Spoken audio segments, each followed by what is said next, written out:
허환구의 라디오 오늘. 여러분 안녕하십니까, 허환구입니다. 오늘 오전 경기도 포천에서 폭탄이 떨어지는 사고가 있었습니다.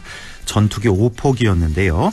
한미연합훈련에 참가한 우리 공군의 KF-16에서 공대지 폭탄 8발이 비정상적으로 투하돼 사격장 외부 지역에 떨어지는 사상 초유의 사고가 발생했습니다. 폭탄이 민가 지역에 떨어져 피해가 더 컸는데요. 현재까지 중상자 2명과 경상자 13명이 발생했습니다. 훈련 중 전투기의 오폭으로 인명피해가 발생한 것은 초유의 일인데요. 정확한 사고 원인은 조사를 좀 더 해봐야겠지만 KF-16 2대가 동시에 오폭 사고를 일으킨 것으로 봐서는 폭격 좌표가 잘못 설정됐을 거라는 관측이 있습니다. 포천 시민들로서는 큰 충격이 아닐 수 없겠는데요. 정확한 사고 원인 조사와 함께 재발 방지 대책이 마련돼야겠습니다. 안동문화 방송 라디오 오늘 광고 듣고 시작합니다. 말이 돼? 원리금 보장에 만기 보유 시 가상금리, 복리이자, 분리과세까지. 이게 말이? 됩니다. 그것도 5년 만에 됩니다. 개인 투자용 국채 5년물 출시. 연간 구매 한도 2억까지. 미래에셋증권에서 매월 자동 청약하세요. 원금 손실률, 투자 전 상품 설명서는 여권 필독.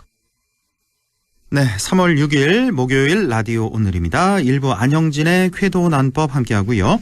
2부 이슈 오늘에서는 청송군의 2025년 올해 농촌 활성화 사업에 대해서 자세히 알아봅니다. 이어서 임미의 그래도 정치 함께하겠습니다. 라디오 오늘 많은 애청 바랍니다.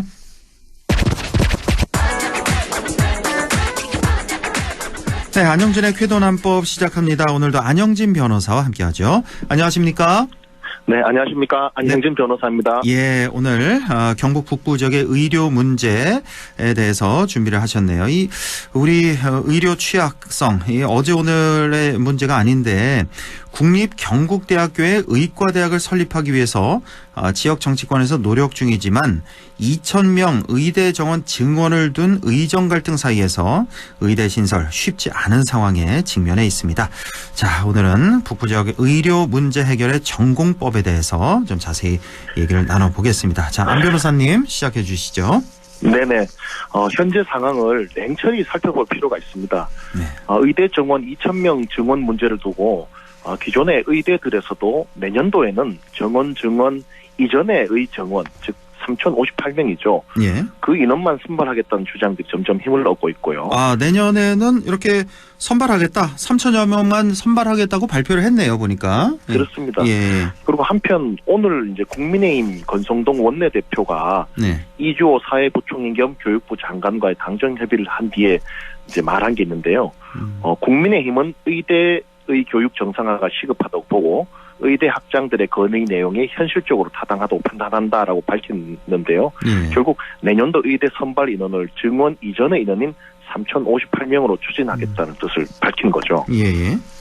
이런 상황에서 만일 국립경북대학교죠. 교명 변경전에는 국립안동대학교인데요. 예. 이 대학교에 의대를 신설해서 정원을 배정받는 것은 현실적으로 볼 때 참 가슴은 아프지만 매우 어렵다고 볼 수 있습니다. 그렇습니다. 예.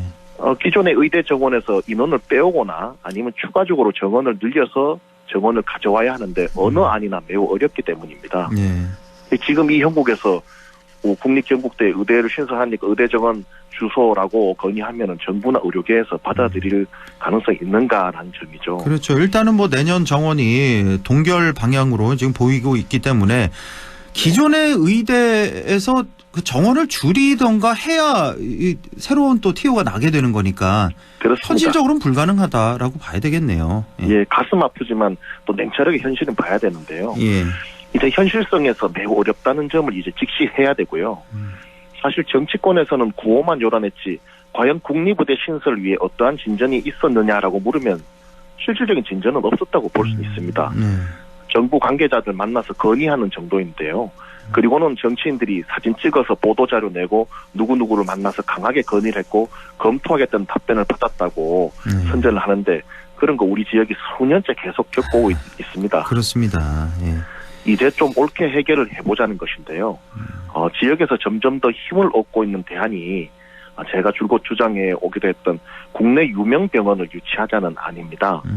아산병원, 삼성병원, 서울대병원 등이 있는데요.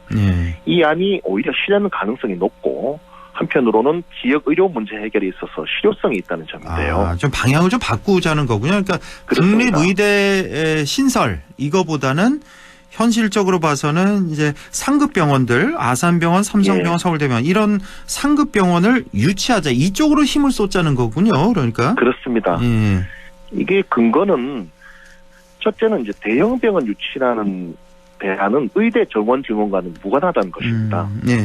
의대를 신설하려면 좀 전 말씀드렸듯이 의대 정원을 배정받아야 하는데 그게 사실상 불가능한 게 현재 상황이고요. 예. 반면에 국내 빅4나 빅5 병원을 유치하는 안은 의대 정원과는 무관해서 정원 증원을 배정받는 그런 큰 장애물과는 관계없다는 게 큰 장점이죠. 예. 둘째는 이게 지역의 유명 병원을 유치해서 성공한 실제 사례가 있다는 점입니다. 지난번에 한번 말씀해 주셨죠. 그렇습니다. 강원도, 원주, 강릉. 그렇습니다. 예. 강원도 원주에는 원주 세브란스 병원, 강원도 강릉에는 강릉 아산병원이 있습니다. 예. 이 두 병원은 의과대학 신설과는 물론 무관합니다. 병원만을 유치한 건데요. 예. 특히 예전에 고속도로도 없고 고속철도도 없던 시절에 태백산맥 넘어 비교적 오지이던 영동 지역 중 하나인 강릉에 강릉 아산병원이 설립된 것은 특히 우리 경북 북부에 시사하는 바가 매우 크다고 보이고요. 예. 이 강원도 춘천에 국립대학교인 강원대학교 의과대학 병원이 있습니다. 강원도 지역 주민들은 그럼에도 불구하고 유명 병원인 원주 세브란스 병원이나 강릉 아산병원을 선호한다는 의견이 상당한데요. 원주 세브란스 병원과 강릉 아산병원은 상급 종합병원이기도 합니다. 예. 강원도에 딱 두 군데 있는데 거기가 원주 세브란스랑 강릉 아산이고요. 예. 반면에 강원대학교 병원은 상급 종합병원이 아닙니다. 예. 이제 이 점을 보면 왜 국립의대 신설보다는 빅4 병원 유치가 지역 의료 문제 해결에 있어서 실효성 측면에서 또 앞서는지 엿볼 수 있는 대목인데요. 정말 그러네요. 강원도나 우리 경북 지역이나 뭐 크게 다를 바가 없잖아요. 근데 그렇습니다. 보면은 강원도는 국립의대도 하나 있고 또 상급병원 네. 2개나 있고 그런데 지금 그렇습니다. 우리 경북 지역은 없죠. 예. 아예 없죠. 상급병원이. 상급 지금. 종합병원은 단 한 곳도 없습니다. 경북 북부는 물론이고 경북 전체에 그러니까 단 한 곳도 없습니다. 대구에 이제 몇 개가 있는 거고 경북에는 그렇습니다. 없는 겁니다. 지금. 그렇습니다. 예. 그래서 만일 원주나 강릉에서 의과대학을 설립하자는 방향으로 계속 추진했으면 현재까지 지지부진했을 가능성이 상당하고 오늘날의 원주 세브란스 병원이나 강릉 아산병원은 없었겠죠. 예. 현재 우리 경북 북부는 물론 경북 전체에 상급 종합병원이 단 한 곳도 없는 상황을 보면 좀 어느 정도 이해가 갈 수 있는데요. 예. 그러니까 방향성을 바로잡고 가야 의료 문제가 해결된다는 점을 여실히 보여주는 강원도의 사례라고 할 수 있습니다. 그러니까 지금 뭐 크게 봐서 두 가지 지금 왜 상급 병원을 유치해야 되느냐 국립의대 네. 신설이 아니라 그 첫 네. 번째가 이제 의대 정원 증원과는 무관한 문제다 이거는 그리고 그렇습니다. 두 번째는 이제 강원도에 또 실제 우리와 비슷한 사례가 있다. 예. 그렇습니다. 그 두 가지를 짚어주셨고 또 있나요?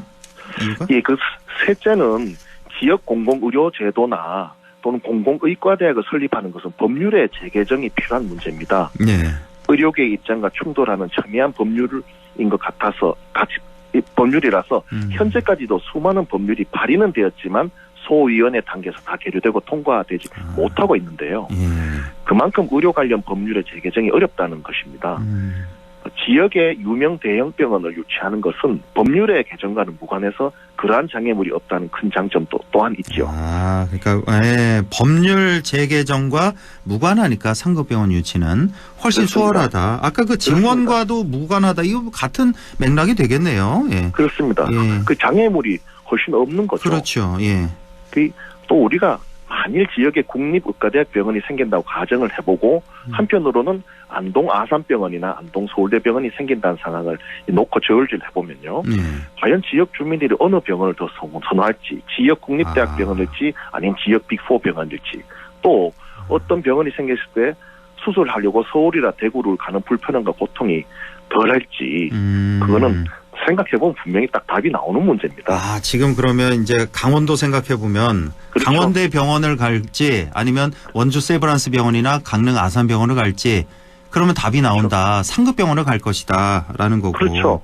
예, 우리 지역도 마찬가지고. 예. 예, 그래서 강릉의 강릉아산병원, 원주의 원주 세브란스 병원의 사례를 벤치마킹해서 우리 지역에도 뭐 아산병원이나 서울대병원을 유치하는 안으로 방향을 변경하는 걸 이제 적극 검토가 됐다는 점을 꼭 강조드리고 싶고요. 예. 그런데 이 방향성을 잡는 것은 이제 한 걸음 더 나갈 필요는 있습니다.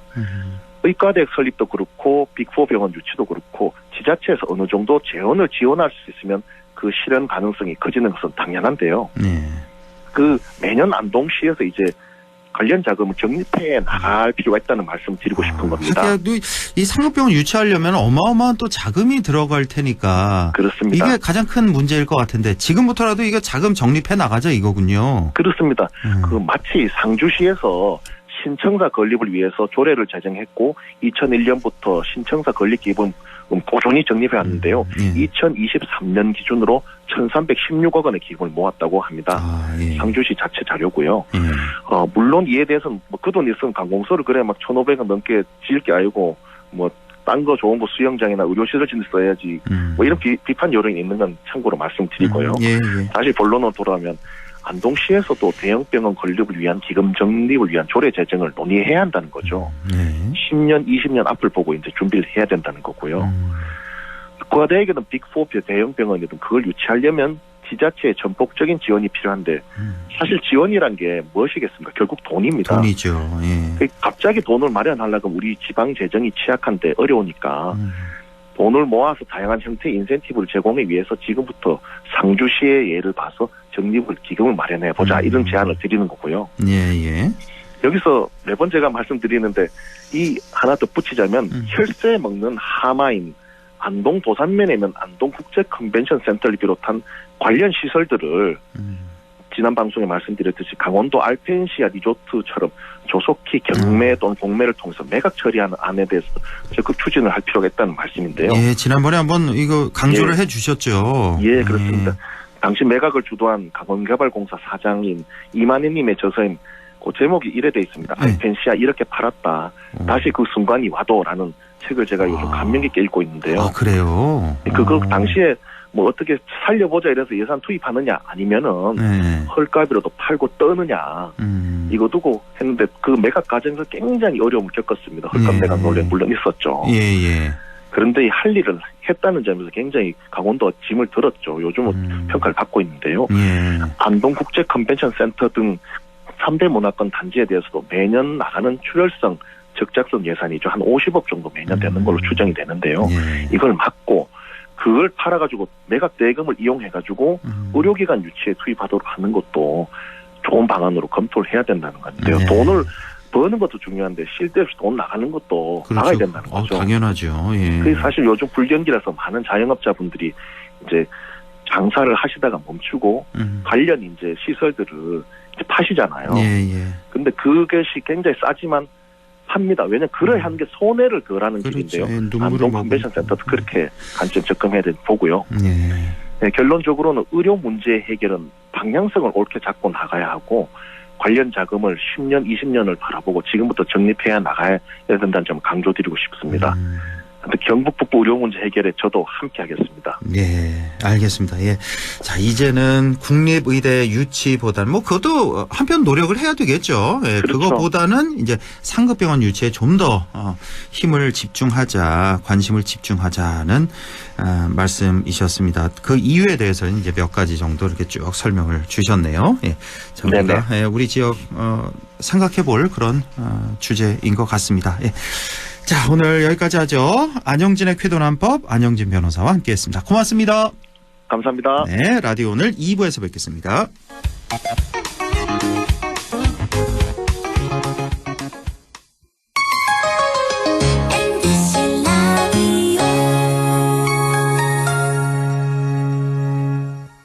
LG가전을 저렴하게 득템할 스페셜 찬스. LG베스트샵 영주점 리뉴얼 오픈 1주년 기념 세일.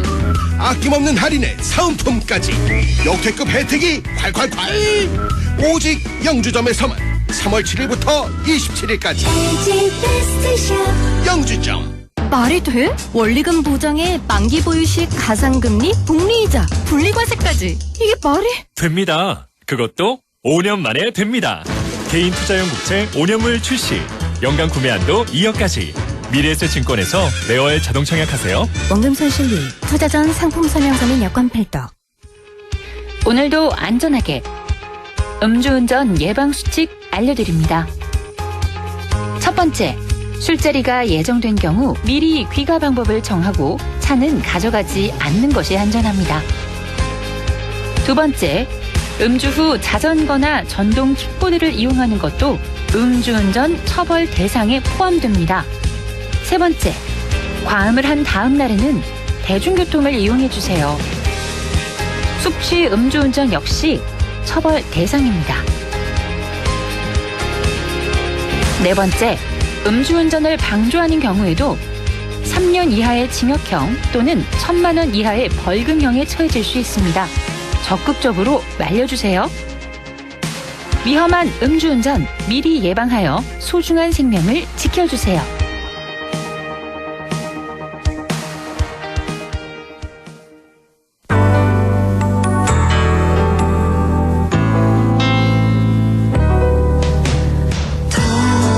어렵던 날도 많았죠. 우리 함께 한다면 따스함을 느껴요. 사랑이 있어요. 소중한 꿈을 이뤄봐요. 우리 함께 여기 있으니 감동과 사랑 있는 MBC 라디오 문화방송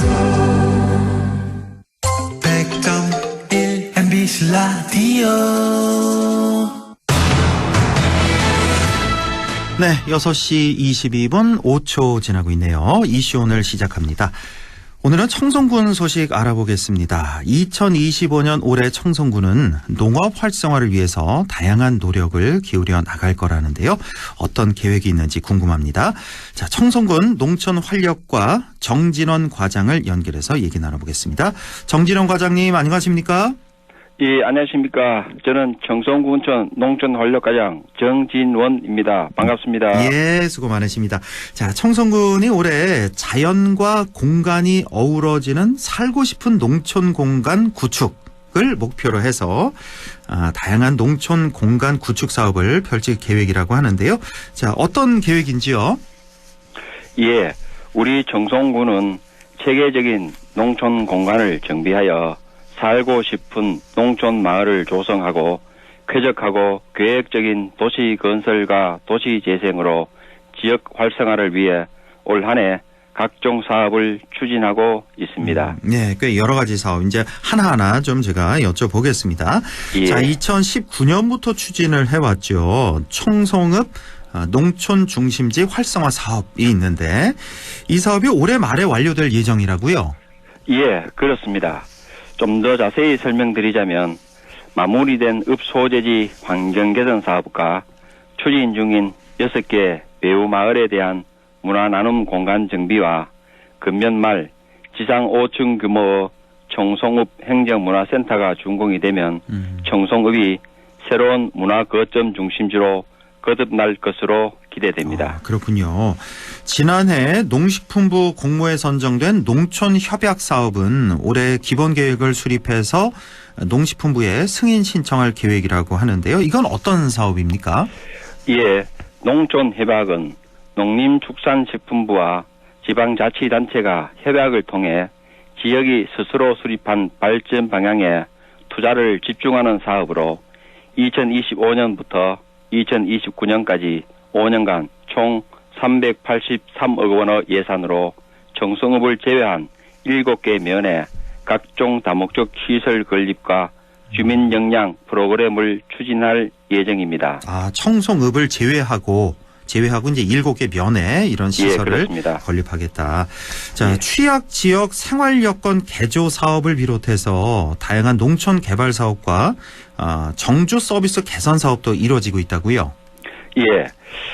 분안면 하속 1, 2 등 4개 행정리에 마을 해관 리모델링과 담장 정비 등 주거와 안전, 위생 등의 생활 환경 개선과 주민 맞춤 교육으로 구민의 기본적인 생활 수준 보장과 지역 특성이 돋보이는 마을을 만들어 나갈 계획입니다. 네. 그리고 진보 진안지구 도시재생 뉴딜 사업 등 다양한 도시재생 사업에 대해서도 좀 알려주시죠. 예. 진보면 진보 객주시장 인근에 내년 상반기 준공 예정인 지상 5층 규모의 진보 복합 커뮤니티 센터는 진보면 사무소와 보건지소를 비롯하여 문화 및 나눔 공간으로 현재 신축 중이며 예. 아울러 청송읍 금곡리에 역시 도시재생 사업으로 추진 중인 지상 5층 규모의 청춘3터 복합센터도 금년 8월 준공 예정으로 창업 지원과 건강문화와 취미활동 프로그램 운영으로 지역 공동체에 활력을 불어넣을 것으로 기대하고 있습니다. 아, 그렇군요. 진보 복합 커뮤니티 센터 그리고 청춘 3터 복합센터 이렇게 이제 올해와 내년에 준공이 됩니다. 예. 자, 그리고 청년 인구 감소를 줄이기 위한 방안이겠죠. 청년 주거 이탈 해소와 정주 환경 제공을 위한 사업도 추진 중이시라고요. 그렇습니다. 현재 청송읍 울망리에 신축 중인 44세대 공공임대주택은 금년 말 준공 예정이며 진보면 진안리에 100여 세대 공공임대주택도 현재 실시 설계 중입니다. 네. 우리 구는 주거 안정화를 통한 청년 생활 인구 확보와 침체된 지역에 활력을 불어넣고자 공공임대주택을 점차 확대 예정입니다. 자, 공공임대주택 사업. 그러니까 이런 게 다 이제 인구 유입 또 주민 생활 여건 개선에 도움이 되는 그런 사업이라고 볼 수 있는데 혹시 미처 소개하지 못한 내용이나 덧붙이고 싶은 말씀이 있다면 좀 전해 주시죠. 예, 감사합니다. 미연 지역 소재지어 쾌적한 도시 미관 개선을 위해 전선과 통신선을 지중화하는 진보면 전선 지중화 사업은 올해 상반기 완료 예정이며 현서면과 안덕면 소재지 전선 지중화 사업은 현재 설계가 마무리 단계로 상반기에 착공 예정입니다. 마지막으로 MBC 라디오 오늘 프로그램을 통해 우리 청송군의 농촌 활력 사업에 대해 홍보를 할 수 있게 되어 감사드리며 앞으로도 우리 청송군 행정에 예청자 여러분들의 많은 관심을 당부드립니다. 감사합니다. 예, 진보면, 현서면, 안덕면에 또 전선 지중화 사업까지 이렇게 진행이 되고 있군요. 아주 또 미관상으로도 아주 깨끗한 그런 농촌 그런 환경이 될 것 같습니다. 자, 지금까지 청송군 농촌활력과의 정진원 과장과 함께했습니다. 과장님 말씀 잘 들었습니다. 예, 감사합니다. 라디오 오늘에서는 청취자 여러분의 참여를 기다리고 있습니다. 우리 지역에서 발생한 사건 사고 소식이나 함께 토론하고 싶은 내용을 안동 MBC 홈페이지 라디오 오늘 게시판에 올려주시기 바랍니다. 전화와 문자 참여도 하실 수 있습니다. 전화는 851국에 7191번, 문자는 샵 0913번으로 보내주시면 됩니다. 문자는 단문 50원, 장문 100원의 정보 이용료가 있습니다. 여러분의 많은 참여 바랍니다.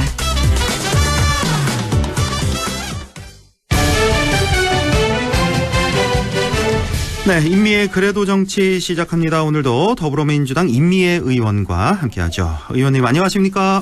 네, 안녕하세요. 임미애입니다. 네, 오늘도 정말 할 얘기가 많아서 시간을 좀 저희가 확보를 좀 많이 했는데 자, 우선 그 최상목 권한대행이 마은혁 헌법재판관 후보자 임명을 계속해서 미루고 있는데 분명히 헌법재판소에서 임명 미루는 건 위헌이니 임명하라고 판결을 했잖아요.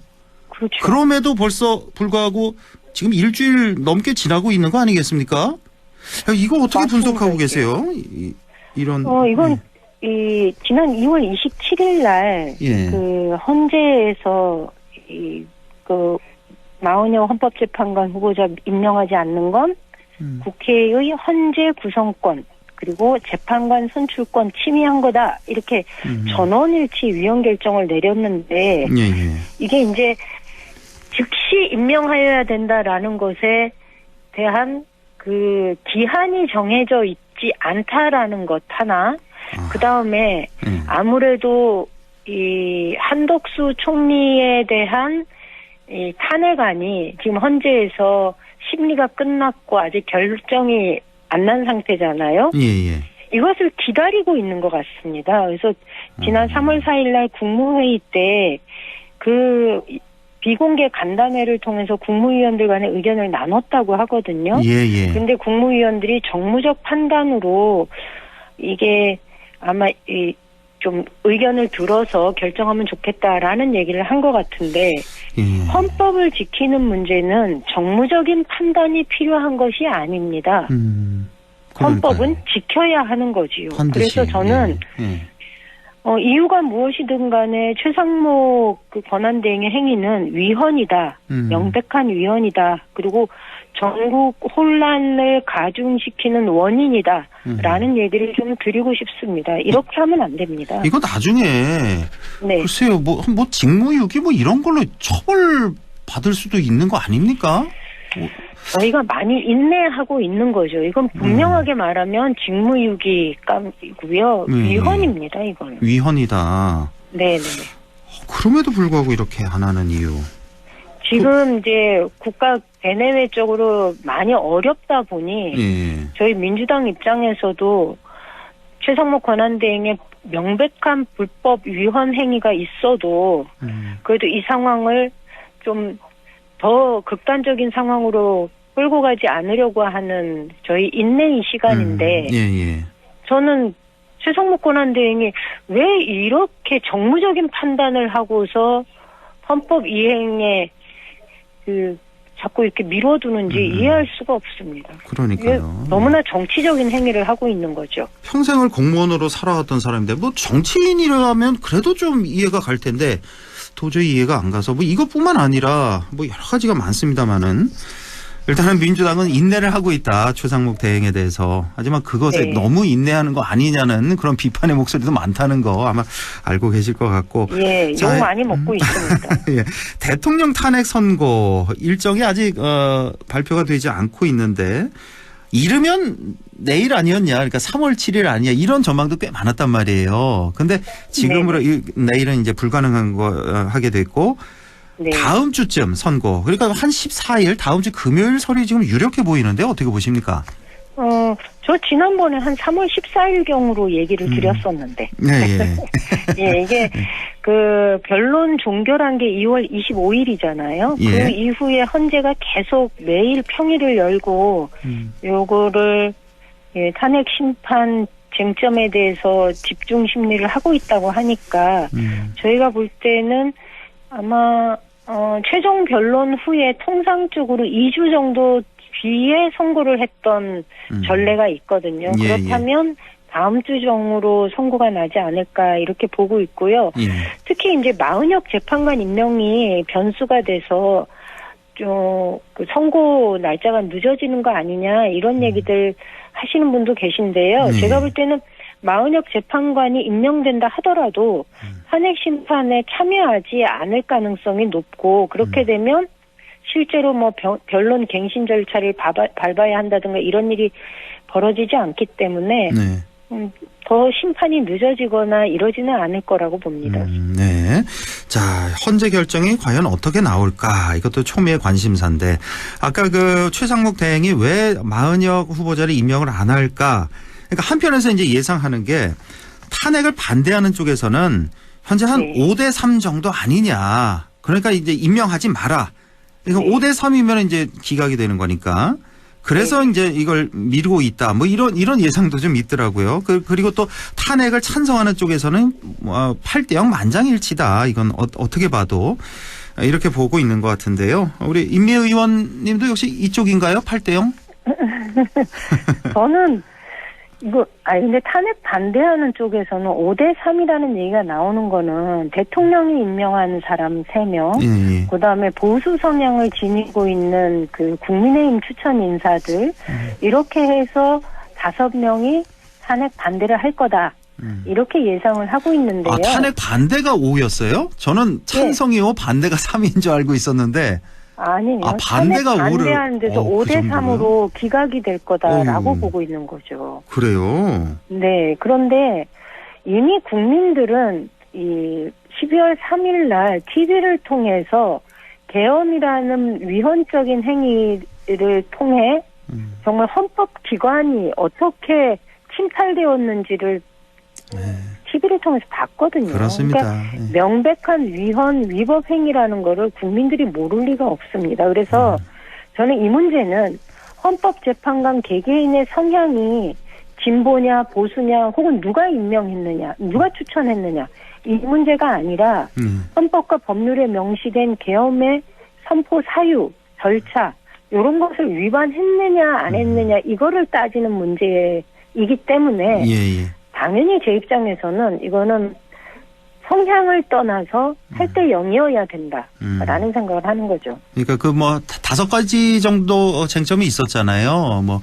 국회 뭐 침탈부터 해서 뭐 체포조 등등 선관위 침탈 뭐 여러 가지가 있는데 그 어느 하나 그 위헌이 아니라고 말할 수가 없는 그 중에 이제 하나만 해도 이제 탄핵이 인용이 되는 건데. 그렇죠. 그 중에 하나만 해도 탄핵이 인용될 수 있는 중대한 사항들입니다. 근데 우리 국민 모두가 증인이란 말이에요.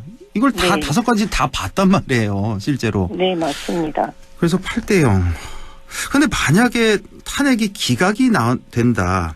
네. 이건 정말 상상도 할 수 없는 일 아닐까요? 만약에 기각이 돼서 대통령이 다시 자리로 돌아온다. 그러니까 복귀하는 거잖아요. 복귀한다. 예, 지난번에 최후 변론 진술에서 이제 탄핵이 기각될 거고 복귀를 하게 되면 개헌을 할 거다. 임기 단축 개헌을 할 거다. 뭐 이런 이야기를 했는데 그거는 이제 기각된다는 걸 염두에 두고 발언한 거잖아요. 그런데 저는 그 말을 믿는 사람은 대한민국 국민 중에 아무도 없을 거라고 봅니다. 또 속을 수는 없다. 그럼요. 이게 지난번에도 저희가 헌재 심리과정 10번을 걸친 심리과정을 보면서 대통령이라는 사람이 수시로 말이 바뀌고 어제 했던 말과 내일 하는 말이 다르고 분명한 불법 행위가 있었음에도 불구하고 그것은 내가 한 것이 아니고 오히려 덮어씌우고 후배들한테 책임을 전가하고 이런 모습들을 저희가 봤잖아요. 그렇습니다. 그런데 다시 이게 탄핵이 기각이 되고 업무 복귀를 했을 때 그가 약속한 것처럼 임기 단축 개헌할까요? 천만의 말씀이죠. 저는 오히려 이 과정에서 국회를 더 빠른 속도로 강한 힘으로 물리력을 동원해서 저는 제2, 제3의 계엄을 선포하고 국회를 해산하려 들 것이다라고 봅니다. 그러니까 상상만 해도 참 아유 너무너무나 무서워. 우리 세상이 어떻게 바뀔까 상상이 안 갈 정도고 만에 하나 그렇게 된다 하면 아마 국회의원들은 국회의사당 360을 계속 있어야 될걸요. 최소한. 그렇지 않겠습니까? 아유, 저는 이건 상상도 안 되는 일입니다. 정말 이거는 정말로 대한민국이 국제적 위상이 있는 국가인데. 그럼요. 민주주의 회복 탄력성을 보면서 전 세계가 깜짝 놀랐는데 다시 계엄 정국으로 대한민국을 헌재가 몰아넣게 만든다는 건 상상할 수도 없는 일이지요. 그렇습니다. 그 체포조 명단에 들어갔던 14명, 16명 뿐만 아니라 노상원 수첩에 1차만 한 500여 명 된다 그러잖아요. 네. 그중에 아마 임미애 의원도 분명히 있을 것 같은데 그분들 아마 지금 트라우마가 다 해소가 됐는지. 임미애 의원님 당사자이시니까 아직 이게 해소가 안 되셨죠? 그날의 어떤 그 공포 그런 건. 그쵸? 그게 잊혀지지를 않는 잊혀지질 거죠. 않죠. 네. 그리고 문득 생각이 날 때 되면 좀 소름이 돋지요. 소름 끼치고. 아이고. 저는 정말로 대구 경북 주민들한테 꼭 하고 싶은 얘기가 하나 있는데요. 뭐냐면 광주 정남 사람들이 12월 3일 날 계엄령이 선포되었을 때 그분들은 5.18 광주를 기억했어요. 그렇죠. 또다시 피를 떠올렸고 수많은 사람들이 죽어나가던 그 광주 금남로의 대학살의 현장을 기억을 했던 거예요. 그런데 대구 경북 사람들은 이승만, 박정희, 전두환 그 세 통치자에 의해서 자행되었던 계엄이 산업화로 이어졌다라고 믿고 산업화의 열매를 대구 경북이 누리다 보니 계엄은 고도의 통치 행위다라는 말을 너무나 아무렇지도 않게 사용을 합니다. 그런데 계엄은 명백하게 한 나라의 민주주의 지수를 정말 저 바닥으로 떨어뜨리는 일이고 역사를 되돌리는 일입니다. 그러니 계엄이 고도의 통치 행위였다라는 말은 어디 가서든 행여라도 그런 얘기를 하시면 절대로 안 된다는 얘기를 좀 꼭 드리고 싶습니다. 예, 100번 지당한 말씀이시고요.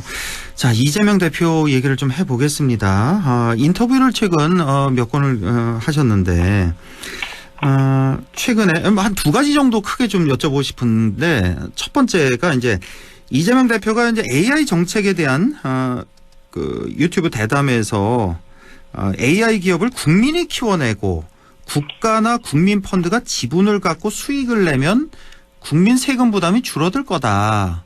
이런 얘기를 했어요. 이른바 뭐 K 엔비디아 논란이라고 할 수 있겠는데 네네.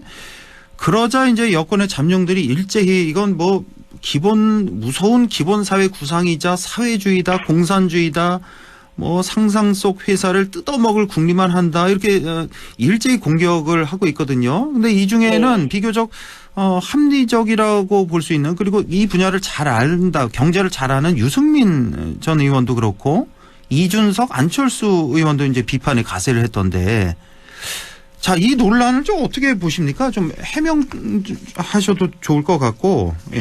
근데 AI 산업은요. 예. 지금 대한민국이 굉장히 뒤처져 있습니다. 그렇죠. 예. 그 LG가 조금 뭐 하고 있다고는 하지만 삼성은 사실 AI와 관련돼서는 제대로 된 투자나 전망을 가지고 있지 못한 게 지금 삼성이 겪고 있는 위기 중에 한 요인이기도 하거든요. 예. AI 산업은 그 규모로 치면은 엄청난 투자가 필요한 거고 또 민간에서 개별적으로 감당하기 지금 좀 어려운 상황에 처해져 있다. 그래서 국가 성장 전략의 측면에서 이것을 다루어야 한다라는 게 민주당이 보고 있는 입장입니다. 그러니까 예를 들면 대만이 TSMC가 굉장히 잘 나가잖아요. 반도체 회사. 예. 근데 TSMC도 정부 투자 지분이 초기에는 48%였다고 합니다. 처음에 시작할 때는. 예. 그렇죠. 그렇게 해서 키운 회사인 거죠. 지금은 뭐 한 자릿수잖아요. 그렇죠. 그렇죠. 예. 그러다 보니 국부 펀드 형태로 전략적인 투자를 하고 그 수익을 선순환하겠다라는 구상을 가지고 했던 발언인 거거든요. 예, 국민들이 키워내죠. 국민기업 일종의. 그래서 국부 펀드를 조성해서 투자를 해서 AI 산업에 대한 집중적인 투자 그리고 그러니까 미래 전략들을 좀 갖춰 나가자. 그 이후에는 이것을 수익이 발생하면 국민들한테 다시 선순환하는 방식으로 간다면 서로 좋은 거잖아요. 그 지분만큼 수익을 같이 누리는 거죠, 그러니까. 그렇죠.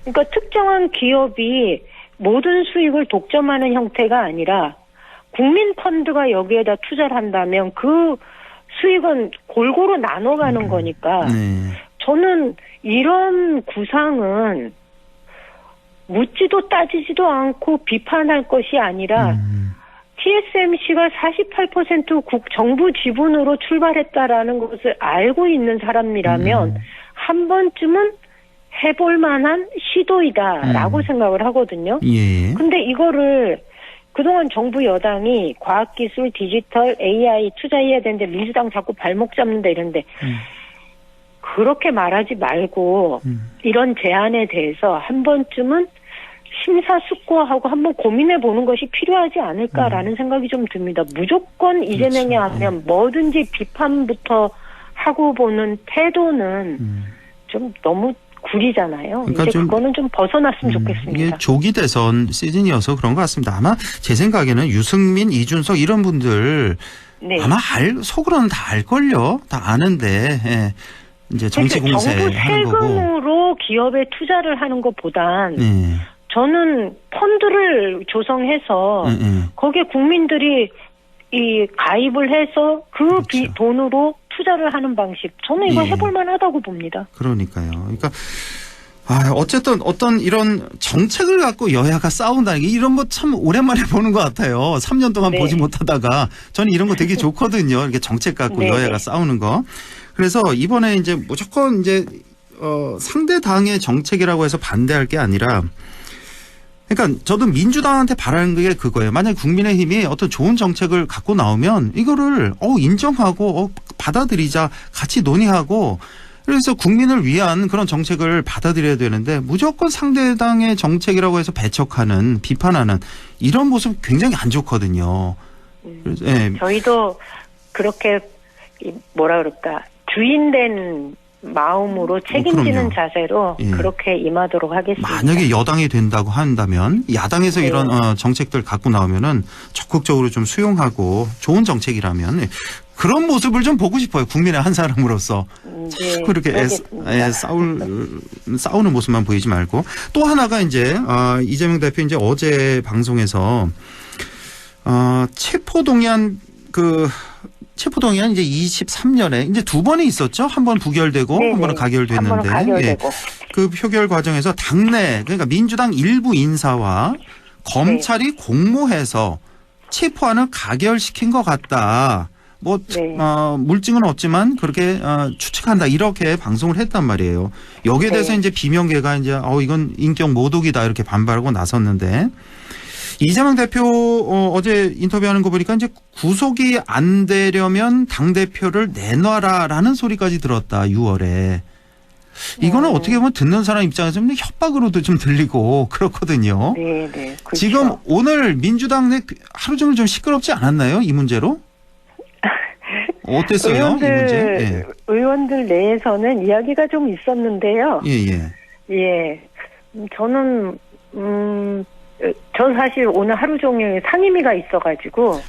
그렇군요. 네, 이제 의원들의 대화에는 제가 참여할, 그리고 어떤 의견이 있었는지를 또 일일이 다 확인할 수는 없었고요. 그런데 어쨌거나 체포동의안이 가결이 되었다는 건 우리 내에서 그 가결표를 던진 의원들이 있었던 거잖아요. 예, 그것이 검찰의 모종의 압력에 의해서 서로 거기에 협조하면서 됐든 아니든 협조하면서 한 사람도 있겠지만, 그거보다는 당시에 어떤 진정성을 가지고 체포동의안에 가결표를 던진 사람들도 있지 않겠어요? 가결표 던진 모든 사람들을 제가 이렇게 검찰의 압박에 굴복했다라고 비난할 수는 없는 것 같습니다. 그렇지만 당시 그러한 행위는 이유야 어찌되었든 간에, 배경이 어떻든 간에 저희 당원들에게 줬던 충격은 무지 큰 거였습니다. 그렇죠. 저도 그 당시는 도당위원장의 입장이었고, 저는 사실 그 의원들에 대해서는 그 면책특권, 불체포특권 있고 하는 것이 특권이라고 생각하지는 않습니다. 그런데 어쨌거나 그 당시에 가결표를 던졌던 행위는 검찰이 지속적으로 야당 대표를 공격하고 정치적으로 탄압을 가하던 상황에서 내 당원들의 손으로 뽑은 대표를 의원들이 국회에서 표로 검찰 손에 넘겨주었잖아요. 그것에 대한 실망감과 분노가 좀 컸었지요. 근데 그 부분을 이제는 또 그렇게 말하고 나니 좀 털어버리려고 하는 것 아닌가, 저는 이렇게 봅니다. 그렇군요. 예. 자, 명태균 씨 얘기 잠깐 좀 해보죠. 국민의힘 주요 정치인 30명을 보낼 수 있는 카드가 있다, 이런 얘기를 했고, 얼마 전에 또 오세훈, 홍준표 껍질을 벗겨버리겠다, 이런 아주 과한 표현까지 했는데, 근데 이게 허언이 아닌 것 같은 게 지금 속속 녹취록과 증언이 나오고 있고, 오세훈, 홍준표 두 시장 껍질이 하나둘씩 좀 벗겨지고 있습니다. 지금 보면은 이게 허풍만은 아니다. 세요. 그렇죠. 예. 이런 상황이고, 그리고 이게 일종의 음모론, 의혹이라고 할 수 있을지 모르겠는데, 이게 다 한동훈 전 대표 측 그 검찰이 이 경쟁자들 제거하려고 하는 거 아니냐는 이런 또 의혹의 시선도 있는 것 같아서, 왜냐하면 이제 최근에 계속 오세훈, 홍준표뿐만 아니라 김건희 여사의 의혹도 계속해서 나오고 있고, 그래서 이게 한 발 더 나아가서 검찰 입장에서 현재로 봐서 이제 만약에 정권이 바뀌게 되면 자신들의 지금 입지가 어떻게 될지 모르는 상황이잖아요, 검찰 입장에서. 그래서 누가 대통령이 돼야 자신들은 살아남을 수 있을까, 이런 고민 끝에 한동훈을 밀어야 된다, 그래서 이 경쟁자들을 다 제거하기 위한 그런 큰 그림 아니냐. 이런 의혹의 시선도 좀 있단 말이에요. 이거 좀 너무 나가는 의혹일까요? 어떻게 보세요? 그거는 뭐 그런 상상은 좀 할 수 있을 거라고 봅니다. 원래 정치라는 게 상상의 영역이기도 해서.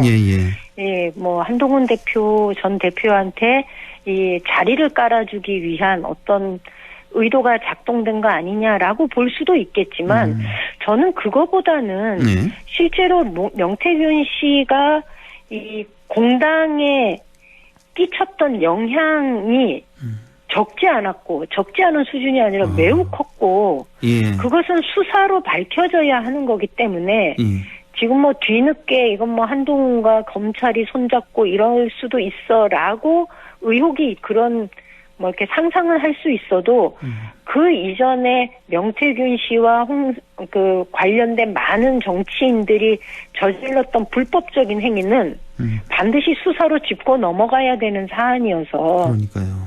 네.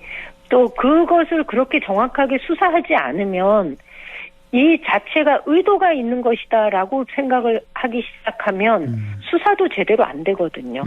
수사의 공정성에 의심을 가질 수밖에 없어요. 그렇습니다. 그러니까 저는 그렇게 바라보는 거는 너무 지나치다. 오히려 이거는 지난 총선과 지방선거 그리고 대선에서 쭉 이어졌던 명태균 씨와 국민의힘과의 모종의 그 유착관계 그리고 그 안에서 벌어졌던 불법적인 행위들에 대해서 명백하게 밝혀야 하는 시점이 온 거다 이렇게 보는 겁니다. 근데 그 시점이 너무 검찰 측에서 이걸 시기를 지금 조율한 거 아니냐. 이게 지금 몇 달 전부터 이걸 다 강혜경 씨에 의해서 이제 진술 다 들었고 그래서 그때 이미 수사에 들어갔어야 되는데 대통령 부부부터 그렇죠. 시작해서 시점을 조절한 측면은 거죠. 분명히 있는 것 같습니다. 그러니까요. 예, 이게 작년부터 얘기가 됐던 건데 저희가 창원지청에서도 수사하고 그럴 때 왜 이거를 이렇게 지지부진하게 끌고 있냐. 이거 실제로 수사는 23년도 말부터 이루어졌던 거거든요. 맞습니다. 네, 그래서 공개 시점을 이제 조절한 것은 있는 것 같습니다. 그런데 이 사건 자체가 지금 서울중앙지검으로 넘어왔잖아요. 예. 그러니까 중앙지검 입장에서는 타이밍과 또 그림을 좀 적절하게 조절해가면서 풀고 있는 것 아닌가 이렇게 봅니다. 서울중앙지검에서 오세훈 시장, 대구지검에서는 홍준표 시장 지금 수사를 하고 있다고 하는데 이 두 분이. 근데 홍 시장님은 뭐 다 아니라 그랬는데 아닌 게 아니네요. 보니까. 뭐 안 만났다 그러지 않았나요? 처음에는 뭐 한두 번인가 뭐. 모른다 그러고 오히려 막 피해자인 것처럼 뭐 그랬는데 이게 뭐.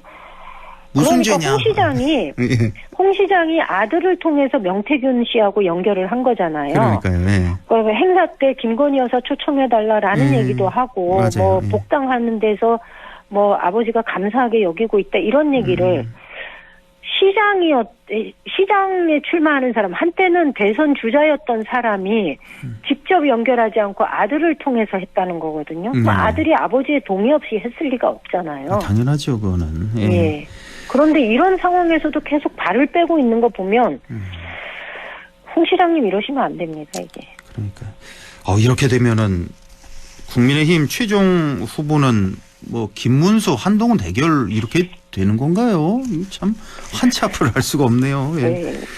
국민의힘 대선 주자가 명태균 씨 입에 달려 있다는 게 굉장히 대한민국 정치사에서 불행한 일인 거죠. 그렇습니다. 아이고 질문이 많이 남았는데 시간이 다 돼서 오늘은 여기까지만 말씀 나누겠습니다. 지금까지 더불어민주당 임미애 의원과 함께했습니다. 오늘 말씀 고맙습니다. 예, 감사합니다.